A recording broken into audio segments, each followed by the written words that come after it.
শুভেন্দু অধিকারীর আত্মসহায়ক চন্দ্রনাথ রথ খুনে এবার চার্জশিট দিল সিবিআই। বারাসাত আদালতে যে চার্জশিট সিবিআই দিয়েছে সেখানে 11 জনের নাম রয়েছে, যার মধ্যে 6 জন শার্প শুটার এবং 2 জন বিজেপি কর্মীর নাম রয়েছে।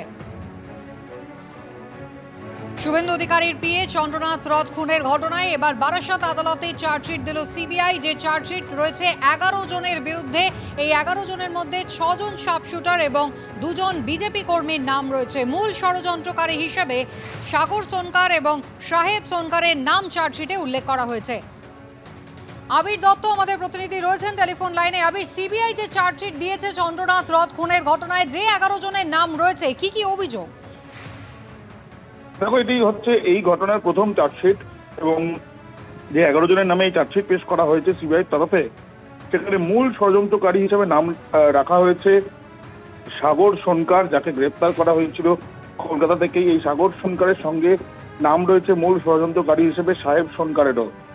যেটা জানা যাচ্ছে 6 জন শার্প শুটারের নাম এখানে রয়েছে এবং তার সঙ্গে সঙ্গে 2 জন যারা এখানে উপস্থিত, তাদের মধ্যে এই যে কজনকে ধরা হয়েছে, তাছাড়াও আরো 3 জন যারা মিডলম্যান হিসেবে এই পুরো পরিকল্পনার মধ্যে রয়েছে বলে অনুমান করে সেই বিষয়টাও তথ্য প্রমাণ সংগ্রহ করে সেই বিষয়ে তথ্য প্রমাণ সহযোগে এই চার্জশিট দেওয়া হয়েছে। মুখ্যমন্ত্রী আত্মসহায়ক চন্দ্রনাথ রথ খুনের ঘটনায় যে 11 জনের বিরুদ্ধে বারাসাত আদালতে চার্জশিট পেশ করা হয়েছে, সেখানে কিন্তু স্পষ্টত এটাও উল্লেখ করা হয়েছে যে এই যে 2 জনকে মূল চক্রান্তকারী বলা হচ্ছে, তারা আগে থেকে পরিচিত ছিল চন্দ্রনাথের সঙ্গে।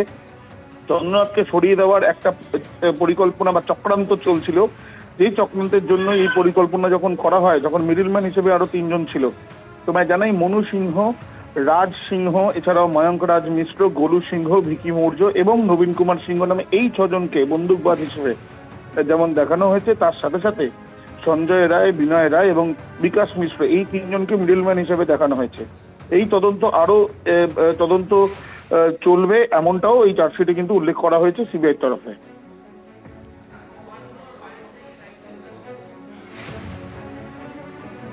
ধন্যবাদ।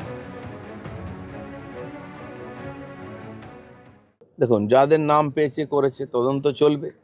কেউ দোষী হলে, এই বিজেপিতে সব লোক একদম গঙ্গা জলে ধোয়া এরকম বলবো না আমি। সমাজ থেকে লোকে আসে রাজনীতিতে, আর সবচেয়ে খারাপ লোকেরাই আগে আসে।